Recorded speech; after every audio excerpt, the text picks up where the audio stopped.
Hello and welcome back to my channel Nifty Express. मैं हूं आकाश। मैं यहां पे डेली निफ्टी को प्रेडिक्ट करने की कोशिश करता हूं कि कल के दिन क्या हो सकता है। देखो, सबसे पहले मैं आपको 1 मिनट के अंदर ये बता देता हूं कि आज के दिन हुआ क्या। कल की जो मैंने वीडियो अपलोड करी उसके अंदर मैंने आपको कुछ लेवल्स मार्क करके दिए थे, जैसा कि आप देख भी पाओगे। ये लेवल मैं आपको जूम करके दिखा देता हूँ। ये देखो, कल की वीडियो है। ये अपलोड हुई थी 21 आवर्स अगो, कल के दिन मतलब। और मैंने यहाँ पे जो लेवल्स मार्क करके दिए थे वो थे 25,070, 24,862, 24,743 और 24,501। इस वीडियो में मैंने साफ साफ कहा था कि इस रेंज के अंदर जब भी निफ्टी ट्रेड करे तो यहाँ पे आपको कोई भी डिसीजन नहीं लेना है, ना तो बाय करना है ना ही सेल करना है, जब तक इस रेंज के अंदर निफ्टी घूम रही है। निफ्टी इसी के अंदर ही ट्रेड कर रही थी पूरा दिन, और उसने कोई भी ऐसा कोई ब्रेकआउट या ब्रेकडाउन नहीं लिया है कि वो हम उसको ट्रेड कर पाए। इसका कुछ रीज़न था इसके पीछे। रीज़न ये था कि मैक्सिमम वॉल्यूम जो बड़े प्लेयर्स होते हैं, big players, big volume, big money, वो इसी जगह पे ही ट्रेड कर रहे थे। इसीलिए मैंने लेवल्स मार्क करके दिए थे आपको। आप ये देख भी पाओगे, ये लेवल, पर्टिकुलर लेवल, ये सेम वही लेवल है जो मैंने आपको मार्क करके दिया हुआ था।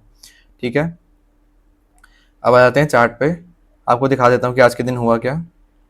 आज की ट्रेडिंग ये थी। देखो, टाइम अगर मैं आपको बताऊँ, सुबह 9:15 की कैंडल यहाँ पे, सब यहाँ पे सपोर्ट लिया, फिर थोड़ा उठी, फिर अगेन सपोर्ट लेके क्लोज भी आज यहीं पे हुई है। तो यहाँ पे हम कोई भी डिसीजन हमने यहाँ पे नहीं लिया, हमने आज ट्रेडिंग नहीं करी है।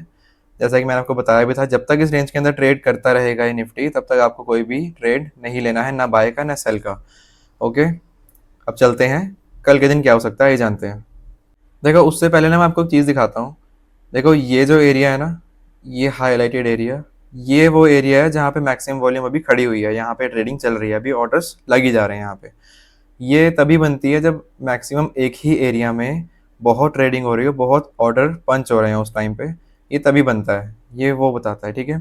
अब देखो, जो स्विंग एरिया है, ये स्विंग एरिया, ये देखो किस डेट से है, डेट भी बता देता हूँ मैं आपको। 12 मई से जो भी खिचड़ी पकड़ी है वो इसी एरिया में पकड़ी है। ये 12 मई की वॉल्यूम है।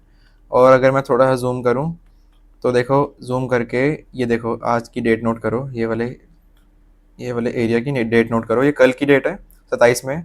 और ये जो एरिया है, ये वाला, ये आज की डेट है, ये आज की वॉल्यूम है। जब आज के दिन भी सेम जगह वॉल्यूम एक्टिव है, सेम जगह ट्रेड हो रहा है, कल के दिन भी यहीं पे था, इसी एरिया में ट्रेड हो रहा था।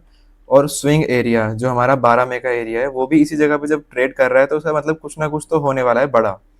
अब बड़ा क्या होने वाला है, या तो ये यहाँ से ब्रेकआउट लेगा और ये सारे लेवल क्रॉस करता हुआ ऊपर चला जाएगा, या यहाँ से ये ब्रेक डाउन लेगा, ब्रेक डाउन होने के बाद सपोर्ट ले सकता है यहाँ पे, और अच्छा खासा यहाँ पे गिरने की गुंजाइश है। कहाँ तक? इस लेवल तक।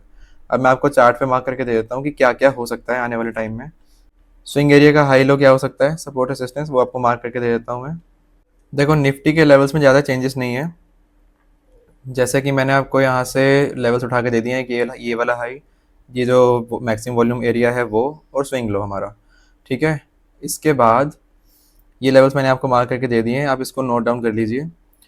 सबसे पहला लेवल सेम देखो, जब मार्केट इसी रेंज में घूम रहा है, आज के दिन निफ्टी सेम इसी एरिया में घूमता रहा, तो ज़्यादा कुछ चेंजेस आने नहीं चाहिए। इसीलिए कल के लिए सेम लेवल रहने वाले हैं आपके। ठीक है, ये आप नोट डाउन कर लीजिए। आपको मैं ये बता देता हूँ कि आपको एंट्री और एग्जिट कैसे लेनी है। आपकी प्रॉपर एंट्री क्या होनी चाहिए, आपका स्टॉप लॉस क्या होना चाहिए, और आपका टारगेट क्या होना चाहिए। अब आप ये मान के चलो कि ओपनिंग यहाँ पे इसी जगह होती है, इस फ्लैट एरिया में। अगर यहीं पे ओपनिंग होती है तो आपको अगेन इस एरिया का वेट करना है कि ये या तो ये अपसाइड ब्रेक हो। आपको अगेन इस एरिया का वेट करना है, या तो यहाँ से अपसाइड हो या फिर यहाँ से ब्रेक डाउन हो। ठीक है, इस एरिया में अगर यहाँ से ब्रेकआउट हो जाता है तो आप नेक्स्ट टारगेट यहाँ के लिए जा सकते हो। स्टॉप लॉस रहेगा आपका ये लेवल।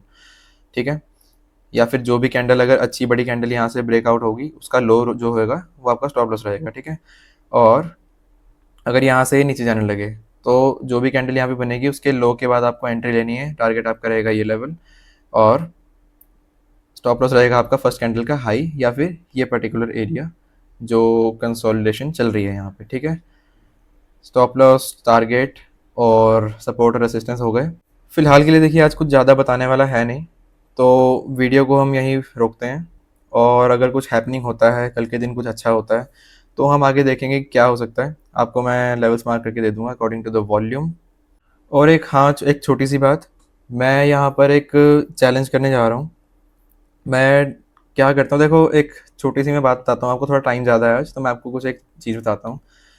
आप आपको क्या लगता है कि अगर आप निफ्टी, बैंक निफ्टी इन सब के चार्ट देख के आप ट्रेडिंग कर रहे हो और आपके माइंड में सिर्फ ये है ना कि निफ्टी और बैंक निफ्टी सिर्फ इंडेक्स के ट्रेडेड या सिर्फ इंडेक्स के ट्रेड, जैसे कि ऑप्शन या फ्यूचर, निफ्टी के ऑप्शन या निफ्टी के फ्यूचर्स, इन सब में ट्रेडिंग करने के बाद ही पैसा बनता है, तो आप बिल्कुल गलत हो। सबसे ज़्यादा पैसा बनता है इक्विटी ट्रेडिंग में। आप यकीन नहीं करोगे, आपको बहुत सारे फिलोसफर ऐसे इंस्टाग्राम पे रील्स बनाने वाले मिल जाएंगे कि निफ्टी बैंक निफ्टी में ट्रेड करो और उसी में ही आप करोड़पति बन सकते हो, लखपति बन सकते हो। तो करोड़पति बनो ना बनो, रोडपति जरूर बन जाओगे, इतना तो जरूर पता है। क्योंकि निफ्टी और बैंक निफ्टी में जो कभी भी आप लॉगिन करोगे ना डेली, डेली लॉगिन करने के बाद आपको सबसे पहला नोटिस यही मिलेगा कि 95% of the traders are making loss. कभी भी नोट कर लेना, आपके हर एक जो भी आप डीमैट अकाउंट यूज़ कर रहे हो, जहाँ पे भी आप लॉगिन करते हो, वहाँ पे आपको सबसे पहला नोटिस आपको यही मिलेगा। तो वो लोग पागल नहीं है ना कि ऐसे ही आपको बता रहे हैं कि यहाँ पे रिस्क ज़्यादा है। देखो, रिस्क ज़्यादा है, यहाँ पे आपकी कैपिटल भी ज़्यादा लगती है और रिस्क भी ज़्यादा उठाना पड़ता है। और आपको 10 प्रॉफिट मिलेंगे, उसके बाद जो 5 लॉस भी होंगे ना आपके, वो 10 प्रॉफिट के भी ऊपर पहुँच जाएंगे। आपको जीएसटी दे के आपको निकलना पड़ेगा मार्केट से, तब आपको जाके पता लगेगा कि हाँ नहीं, इक्विटी ट्रेडिंग में ही पैसा बनता है। आपको अगर मैं अपना पीएनएल दिखा दूँ ना, तो इंडेक्स ट्रेडिंग में मेरा बहुत कम प्रॉफिट हुआ है as compare to equity trading. Equity trading में भी आपको बहुत मेहनत करनी पड़ती है चार्ट ट्रेडिंग पे। ऐसा नहीं है कि वो सिंपल है, बट हाँ, अगर आप उसमें अपना पोर्टफोलियो डाइवर्सिफाई कर दोगे ना, तो आपको काफ़ी ईजी हो जाता है पैसा बनाना। हाँ ठीक है, प्रॉफिट होता है, लॉस भी होता है, मैं ऐसा नहीं कह रहा कि सिर्फ प्रॉफिट होता है। वहाँ पे आप डेली ट्रेडिंग कर सकते हो, बीटीएसटी करो, इंट्राडे करो, स्विंग ट्रेडिंग करो। सबसे ज़्यादा पैसा बनता है लॉन्ग टर्म में। जो बंदा लॉन्ग टर्म खेल रहा है ना, इसके पास कैपिटल अच्छी है और वो लॉन्ग टर्म ट्रेडिंग कर रहा है, ट्रेडिंग तो नहीं बोलूँगा उसको, लॉन्ग टर्म इन्वेस्टमेंट कर रहा है, तो सबसे ज़्यादा खुश भी वही है और सबसे ज़्यादा पैसे कमाने वाला भी वही है। आप इस बात को पता नहीं मानोगे या नहीं मानोगे। अगर किसी बंदे के पास 10 लाख रुपए है ना, और उसको वो 3 महीने के लिए, 3 से 4 महीने के लिए उसको इन्वेस्ट करता है अच्छे टाइम पे, अगर वो अपना लो पकड़ता है, जैसे थोड़े दिन पहले अभी मार्केट गिरी थी, उस लो पे अगर उसमें इन्वेस्टमेंट करी होगी ना उस बंदे ने, तो और एक ऐसा बंदा जो ट्रेडिंग कर रहा है और 3 से 4 महीने लगातार ट्रेडिंग कर रहा है डेली, तो उस डेली ट्रेडिंग में जो उसको प्रॉफिट हुआ होगा ना, और जिसने लॉन्ग टर्म इन्वेस्टमेंट करी थी 3 से 4 महीने के लिए, स्विंग ट्रेडिंग करी थी, वो बंदा अभी ज़्यादा खुश होगा जो लॉन्ग टर्म पैसा अपना लगा के बैठा हुआ है। आप कंपेयर कर लेना, किसी किसी 10 बंदों को उठा लेना, किसी ऐसे 2 बंदों को उठाना जो ट्रेडिंग कर रहा है और जो इन्वेस्टमेंट कर रहा है। जो इन्वेस्टमेंट कर रहा है ना, वो ज़्यादा पैसा कमा रहा होगा अभी, कभी भी देख लेना आप। ठीक है, तो मैं ऐसा ही कह सकता हूँ, जो लोग ट्रेडिंग कर रहे हैं ना, डेली ट्रेड कर रहे हैं, आप एक बार शिफ्ट होके देखिए इक्विटी में। ठीक है, आप यहाँ पे भी डेली ट्रेडिंग कीजिए, यहाँ पे आप 8 से 10 स्टॉक्स उठाइए, बास्केट बनाइए और ट्रेड कीजिए।